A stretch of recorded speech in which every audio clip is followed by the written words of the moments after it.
So we just checked out the Roto VR Explorer gaming chair. It works with MetaQuest headsets and the handheld controllers, and it turns with you as you move your head in a game.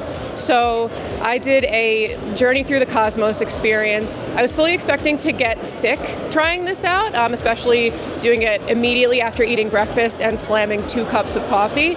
Pretty prone to motion sickness, but it was surprisingly smooth. It was a pretty fun game. It was narrated by Millie Bobby Brown, so it was actually really soothing. Yeah, I turned my head and it would go, and even a little bit fast at certain times. So the chair is kind of like a swivel office chair. It has wheels and a weighted base and a little footstool.